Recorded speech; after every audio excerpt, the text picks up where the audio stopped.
Welcome back to Late Stage Live. I'm your host, Ella Yurman. Last week, Trump got shot. J.D. Vance was named Trump's VP.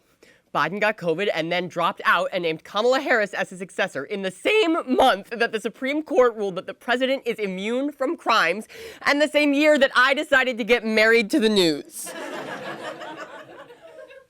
Does Kamala have a chance at beating Trump? I mean, she's a cop and a Zionist, so she can appeal to Republicans who hate Trump but love the general suffering of innocent people? But I don't want to vote for... Sorry. My brain feels like one of those pennies that you flattened at museum gift shops. But this is why I have writers. Yes. This is why I have writers.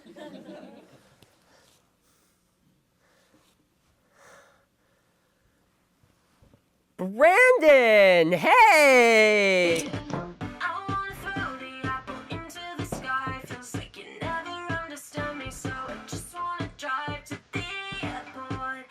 Kamala is black. Does anyone have a lighter? Jesus fucking Christ. Why did I ask the gay guy first? That's on me. Katy, our researcher? Katy, hi, can you give me one good thing to say about Kamala Harris on public access television, please? Oh, yeah, for sure. Like, okay, not great. Oh, not that. Oh my God. What?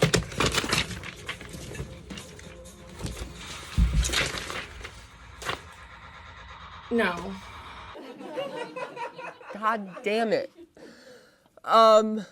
Sheria? Sheria, hey, I see you're in your office. Are you okay? Oh, sorry, girl. I'm sorry. Whew. I just unclenched a part of my sphincter that has been clenched since I read Project 2025. No, we good. She could do it. First silk precedent, okay? Just get her on the right pills. She could do this. Totally. Awesome. So cool. So awesome. Great. Oh, Agnes is calling me? All right, I've given it some thought, and I don't care that your mom's a cop, okay? I want you, Ella. And, oh, Ella Yurman? No.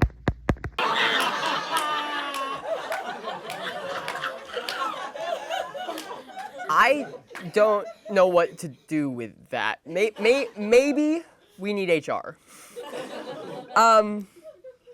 Okay, Sonny, please tell me you have something smart to say about the Harris thing. Sorry, Ella, I don't have time. I joined the military when I was 18, and Trump wouldn't let me serve, and Biden kind of forgot, but Kamala is either going to make me lose my benefits or kill children overseas, so I'm going to Canada. She's moving? Hello? No, this can't have broken my writer's brains, too. I'm weak, and I haven't seen the sun in years, but surely one of my writers... Rima, thank God. Please tell me you know how to talk about the Kamala stuff. Thanks for asking, Ella.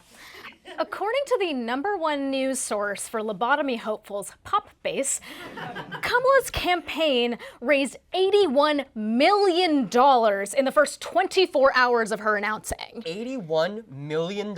Yep, enough to fund, God, I don't know, every Gaza GoFundMe? Right. I mean, knowing that there's just that much money there, but not actually usable for things that are good, it's just... Exactly. That money could be used to save lives or cancel medical debt or fund public education or marinara for all. Wait, what? Marinara for all. It's my ambitious proposal for a federally funded program that would nationalize every Six Flags Hurricane Harbor and turn it into a marinara-themed adventure experience. You know how every water park is full of tacky water rides? What if that was marinara instead? Last week, when I was shoving my hands raw into the Whole Foods hot bar and thinking about how I'm never going to own a home, I was like, why isn't there a way for everyday Americans to feel like a breadstick? Rima, I trusted you. Kamala, if you're watching this, I have no job. I have lots of Arabiata, and I just need $81 million to turn this country around. I will be outside your office, disguised with a little mustache Italiano, because I will not have security disrespect me once again. They do not know what I'm capable of. Rima Parikh, everyone!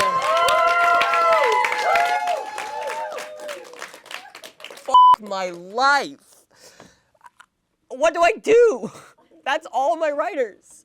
And my head writer has been in the corner doing this for 72 hours. 1, 2, 3, 4, Kamala, Eileen, Kamala, Eileen, do do do do do do, Kamala, Eileen, do do Is do do. it supposed to be clunky and bad? Like our democracy? Reid, nod if it's a metaphor for our democracy. Oh my God.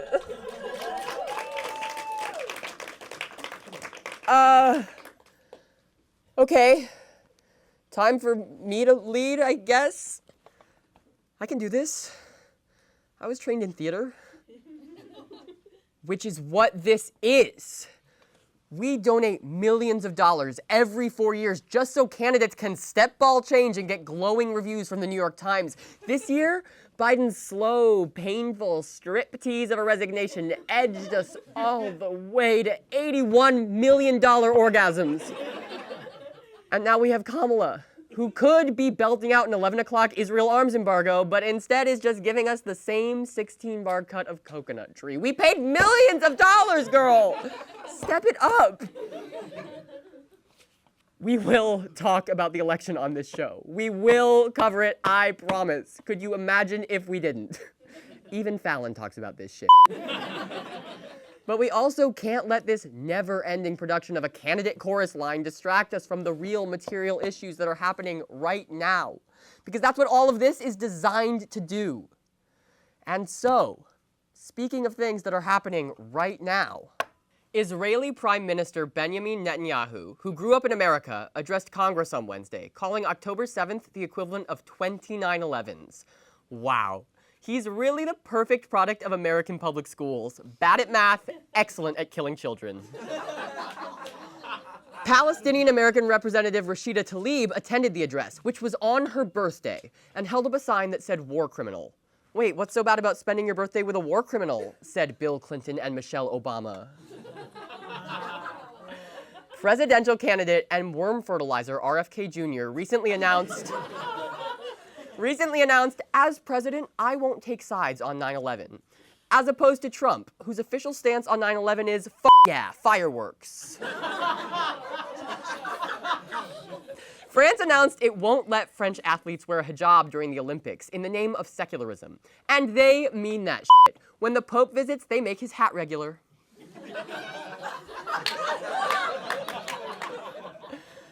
Earlier this month, Donald Trump chose author and alleged couch fucker J.D. Vance as his vice presidential running mate. Amongst many horrible positions, Vance vocally opposes same-sex marriage, mostly because he heard the word sex and got scared. Melania Trump released an odd and hauntingly poetic statement after the assassination attempt on her husband, stating, "A monster attempted to wring out Donald's passion." Bold words from a woman who hasn't wrung out Donald's passion in years. A Dutch airline recently came under fire for hand-feeding over 400 squirrels to an industrial meat processing machine. On the bright side, we finally figured out what the deal is with airplane food. A new study from experts says that there are actually benefits to couples sleeping separately. But experts also say that there are even more benefits to couples sleeping next to each other when one person is chained to the desk and the other person can bring a laptop to watch movies and eat gummy bears and other snacks together until one person falls asleep in the other's arms with no worries about the future and no desire to investigate what that creeping dripping sound is in the corner of the studio at 3 a.m., right? Right? Right? Moving on to our first story tonight. The 2025 New York mayoral election is approaching, and Mayor Eric Adams is gunning for re-election. His 2021 campaign centered on representational politics. New York should give a black man who rose through the ranks of the NYPD a seat at the table. And they did. Now he likes to say he was appointed by God, and, quote, All my haters become my waiters when I sit down at the table of success. Here to talk about it is the table of success. Wait, you don't look anything like a table. Oh, that's quite tablist. But if I must.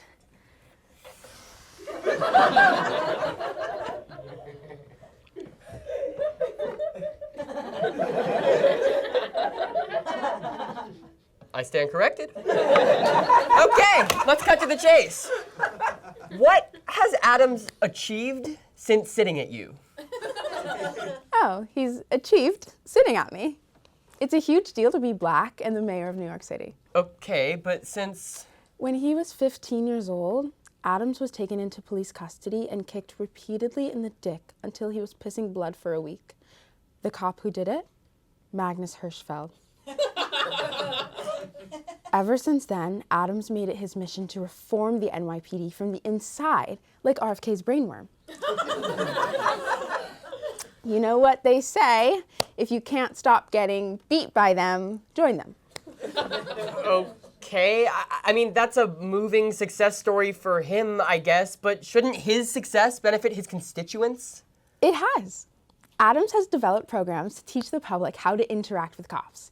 Keep your hands in sight, do whatever the officer says, offer to blow him if you have to.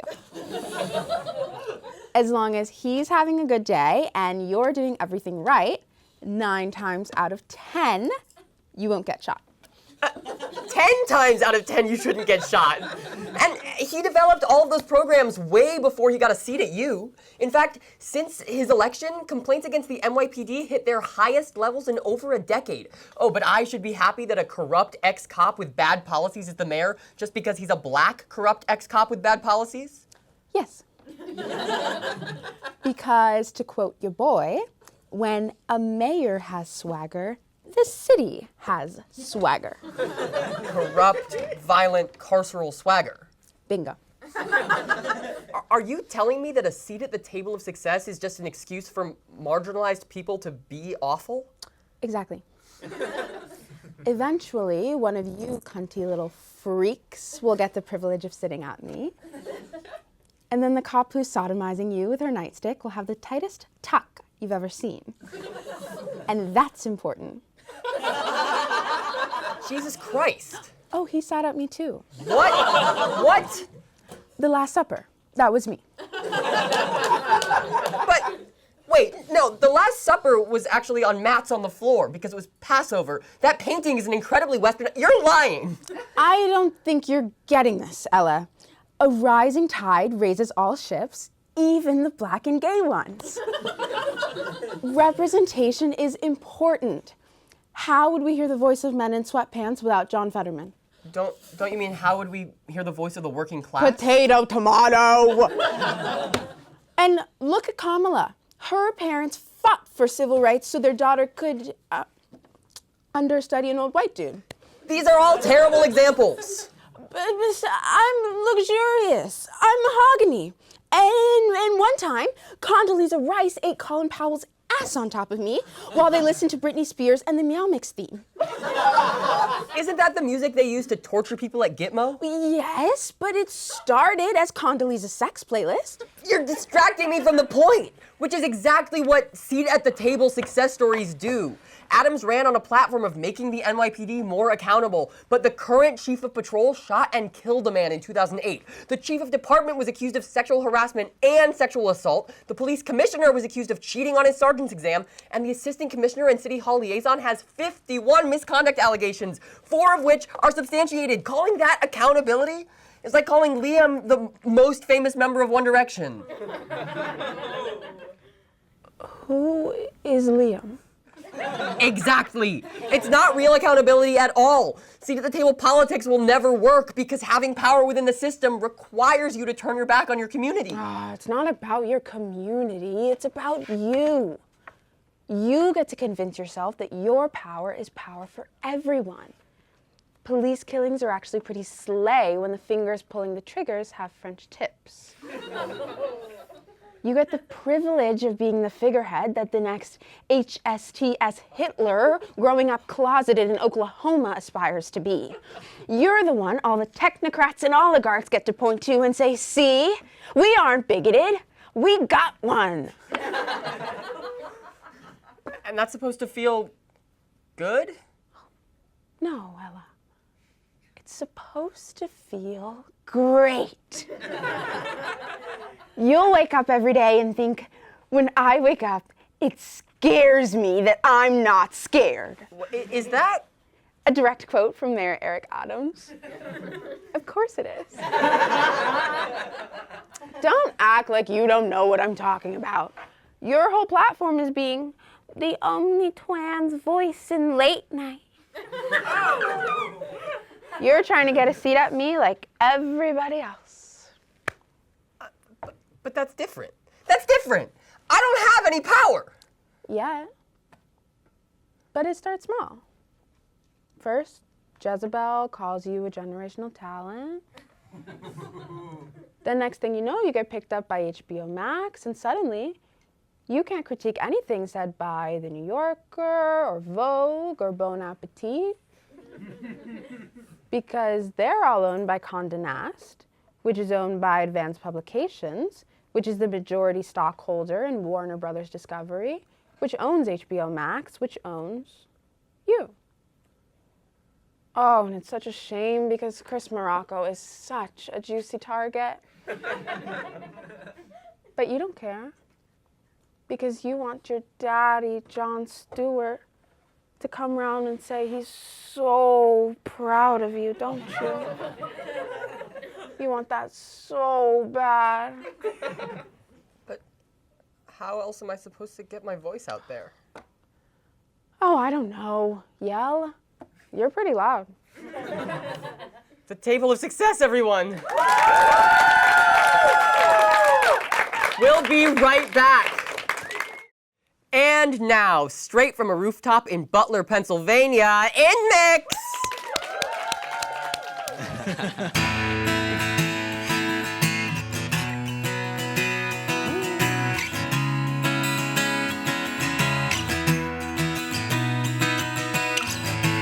Your love is an open door, bloodstains on the bedroom floor. Why would you do this to me? You do this to me. Your touch, I wanna feel. Secrets, I'll keep them near. In the dark, you are my light. You are my light. Get ready, let's go. Shouldn't wanna have to be alone. Your love is like home. I'm under your control. Get ready, let's go. You shouldn't wanna have to be alone. Your love is like home. I'm under your control.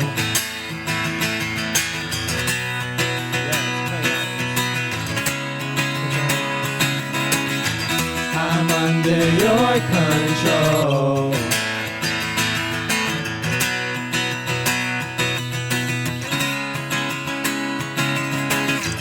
I'm under your control.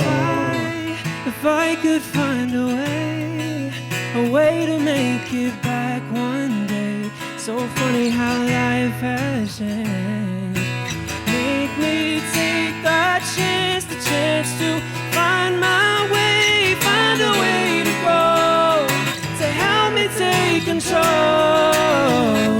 Get ready, let's go. You shouldn't wanna have to be alone. Your love is like home.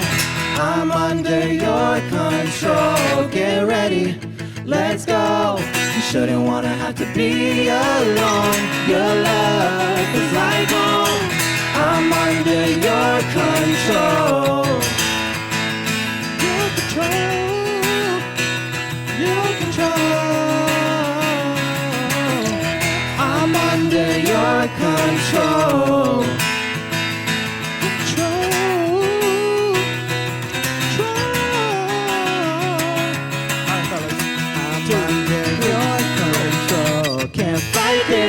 This feeling, you give my life new meaning. Just take me as I am. right this feeling. You give my life new meaning. Just take me as I am.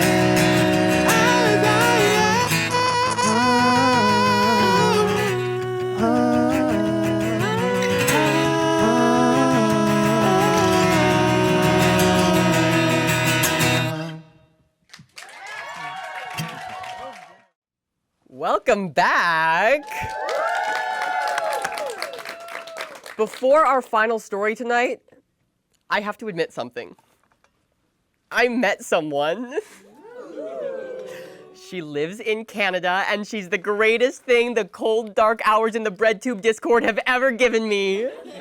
Frula, if you're watching this, I love you, and I hope today is beautiful in Saskatoon. I've been researching immigration, and getting Frula into the country could take years, or even decades. So I did something rash. I agreed to do ads for the Harris election campaign. And in return, they promised to expedite my sweet little milk bag's paperwork. Democrats are immigrants. We get the job done. This November, vote for Auntie Kamala. Okay, back to the show. During the 2020 election cycle, Biden ran on a humane immigration policy, which sounded pretty good compared to the Trump administration's countless horrors like the Muslim ban, family separations, and continuing to approve James Corden's visas. But Biden's actual legacy, especially at the border, has been about as humane as my writers. She sells, she shells by the fuck. You see what I mean? Who put that in there? This election cycle, Biden's immigration rhetoric has been moving further and further right. While Biden's early years had less deportations than Trump, he's now outpacing Trump-era numbers. Sorry, 1 second. Starting day one of Biden's presidency, he rolled back dehumanizing policies. He ended Title 42 and protected DACA. And Kamala promises to keep fighting for immigrants like Frula, whose paperwork might get dunked irretrievably into a fondue fountain so deep no tongs or long WNBA fingers can reach. If I don't cooperate, vote! Biden just announced an executive order that protects undocumented spouses of U.S. citizens from deportation and creates a potential pathway for citizenship. That could impact around 500,000 undocumented spouses, which is great. Everyone deserves to spend their lives with their very own Frula. Every day, she calls me sobbing about how she wore her Uggs in the snow again and ruined them. She's so beautiful when she cries, even though I hate that she cries. God, the horror. But in the same breath as the order protecting undocumented spouses, Biden also signed an order that would effectively ban asylum for the majority of people arriving at the southern border. Why are you doing something good and then immediately canceling it out by doing something bad? That's like volunteering at hospice just to find stuff to sell on Depop. The asylum restriction is a far cry from candidate Biden in August 2020. We're going to restore our moral standing in the world and our historic role as a safe haven for refugees and asylum seekers. My Lord, we've never made asylum seekers seek asylum outside the United States of America. What moral standing? This country used to have a law called the Chinese Exclusion Act and invented Katy Perry. Compare those remarks to June, when Biden was introducing the asylum restriction. We must face the simple truth. To protect America as a land that welcomes immigrants, we must first secure the border and secure it now. The simple truth is, there is a worldwide migrant crisis. And if the United States doesn't secure our border, there's no limit to the number of people who may try to come here. Okay, dude. Might as well say, give me your tired, your poor, your huddled masses, as long as they took an airplane here, have TSA pre-check, and know whether they're a Carrie or a Samantha before they arrive. If we're all in on juicing up the border, what does Biden actually oppose about? Trump called immigrants rapists and animals. Biden would never say any of that, because it's too many syllables. But that won't stop us from being tough on the border. On Kamala's watch, no human being will be able to enter the country illegally, because in this White House, we believe no human being is illegal. Vote! I'm doing this for Frula. Laser tag with Frula. Stealing from REI with Frula. Sex with Frula once she figures out where she sits on the ace spectrum. So what Democrats oppose is how Trump talks about immigration. It's okay to make the border an even more militarized source of state violence as long as you're being kind of love is love about it. Why even say you want better immigration policies when you don't mean it? Why won't they just commit to border policies that don't hurt people? It's because, like Frula and Oral, they don't actually want to do that. A recent poll suggested that 42% of Democratic voters would support mass deportations of undocumented immigrants. Yeah, the same voters who have their "hate has no home here" yard signs up on the lawn. Fun fact, the first draft of those signs actually said, "Hate has no home here and neither do Guatemalans." And this isn't new. Democrats have always been hostile on immigration. In 1996, when he wasn't busy wiping cum on stuff, famous Saks worker Bill Clinton passed 2 stringent laws that expanded what a criminal alien could be, made it easier for legal permanent residents to be detained or deported for minor convictions, allowed fast-track deportations with limited judicial oversight, added criminal penalties for unauthorized entry or reentry, and made detention and deportation retroactively mandatory for some criminal convictions. Fuck! Reading that list made me more exhausted than virtual couple Zumba with Frula. After Clinton, George W. Bush created the Department of Homeland Security, which Trump then put so much money into that border and immigration enforcement budgets started to outpace the budgets of all other federal law enforcement agencies combined. Sorry, wait, did I say Trump? I meant Obama. That was Obama. He earned the title Deporter-in-Chief for overseeing around 3 million deportations, and he was proud of that. In fact, he made an end-of-year list about it. Democrats understand that we need law and order so we can accept good immigrants who do things the right way, like Justin Bieber and Henry Kissinger. In addition to being, like, so tall, Obama created the DACA program. Sure, yes, okay. DACA protects undocumented young people who came here as children from deportation and creates access to opportunities. But it divides immigrants into good and bad by implying that there should be consequences for people who cross the border as adults. We shouldn't be dividing immigrants into good or bad based on how old they were when they crossed the border. We should be dividing them into good or bad based on how they like them apples. It's called Good Will Hunting, and it's Frula's favorite movie. And now we're here in 2024.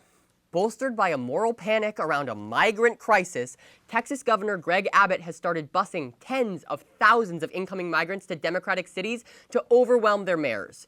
Doing something violent and calling it a prank? Girl, just go on Jackass. Democrats understand that there is a crisis, and more importantly, Governor Abbott is being so toxic.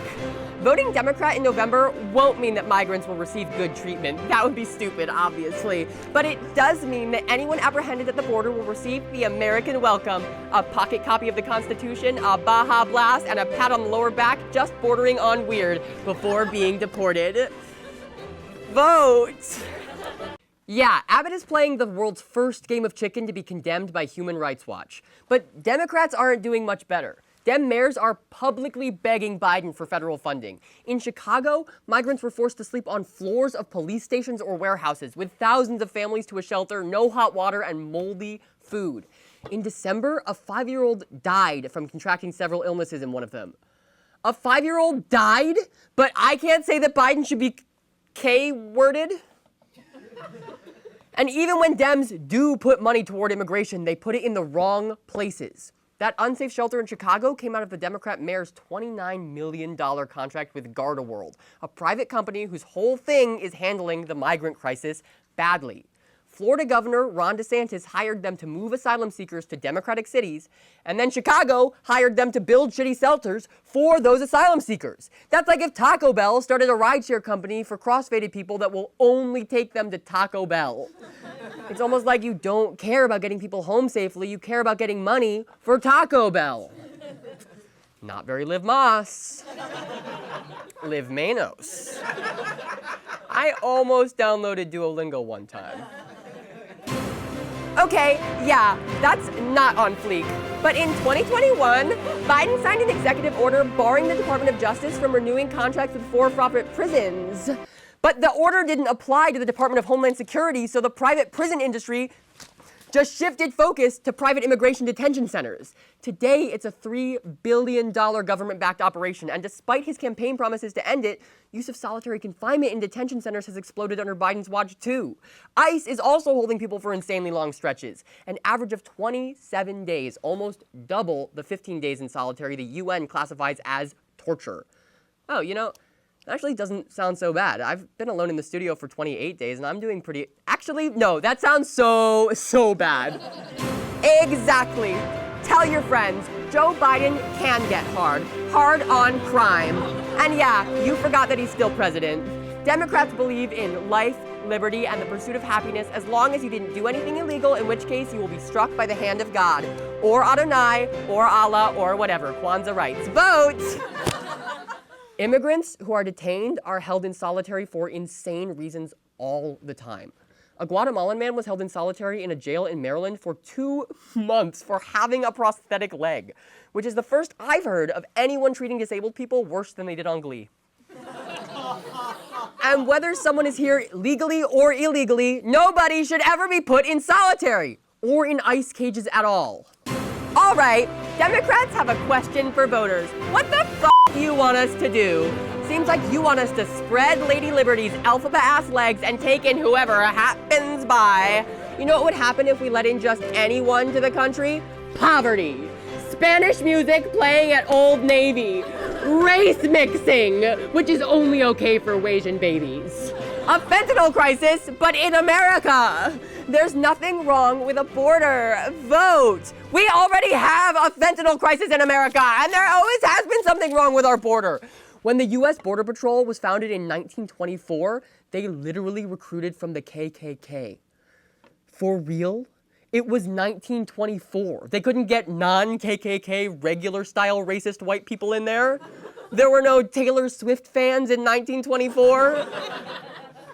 Just like how the prison system creates, justifies, and punishes the racialized figure of the criminal, the border creates, justifies, and punishes the idea of the illegal alien. Prisons and the border presume citizenship, and your rights are something you can lack or lose. And like the prison system, white people in the immigration system aren't criminalized in the same way. Not that anyone should be imprisoned, not even white people, not even Tender Frula. After she shoplifted 3 Four Locos and an alpaca and then split the 12 Locos with the alpaca, changing its vibe forever. At this very moment, Democrats are introducing Frula to a newer, hotter, quieter woman. Wait, what? Yeah, her name is Smella Gurman, and she's Canadian. If they fall in love, Frula won't even have to leave Saskatoon. They'll be meeting in 5 minutes unless I, Ella Yurman, get in line. Frula. My sweet Frula. Feel the snow on your Uggs. No one else can feel it for you. Only you can stomp it in. No one else. No one else. Frula, I'm sorry, I can't do this. I hope you'll still love me, and we'll still make it work. Money and legal measures are great, but they're just stopgap measures. Upholding borders everywhere creates violence, from here to Europe exploiting cheap labor while happily letting migrant ships sink, to Israel pushing Gazans into a state of permanent displacement. And we are not automatically safe because we're citizens. As climate emergencies escalate, we are all at risk of displacement, which is both scary to think about and also a threat to your roommate who forgets to flush. Wait, I still have one more ad? Fine. We'll say what you want us to say. Everyone hates Democrats and everyone loves me, Ella, including Frula. She did not take the bait on that other bitch and will still come to America even though Democrats will not help her. F yeah! Vote. There's only one way out, and that's to open borders, or even no borders at all. So what do we want? For Democrats to live up to their own rhetoric and start imagining solutions beyond talk nicer than Republicans and lock them up. Abolish ICE isn't just a slogan, it's a demand. ICE was created in 2003, same year as JoJo Siwa, and we can take her out too. We don't have to live like this. I don't have all the answers, but I do have a dream for a world beyond borders, and also a fresh, dry pair of Uggs for my ravishing Frula. If you want to do more dedicated reading, we've got some books you should check out in the description. And if you want to help, look up and see whether there's mutual aid groups doing work with migrants near you. If not, get together with that group chat who's having a brat summer but is really just unemployed and start one. We'll be right back. That's our show! Thank you so much to Brick, to our patrons, to Reid, Skylar, our writers, our live studio audience. Give it up for yourselves! To the Hillbillies and their elegies, and of course, to Eric Adams' haters, waiters, and masturbators.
Oh, hey!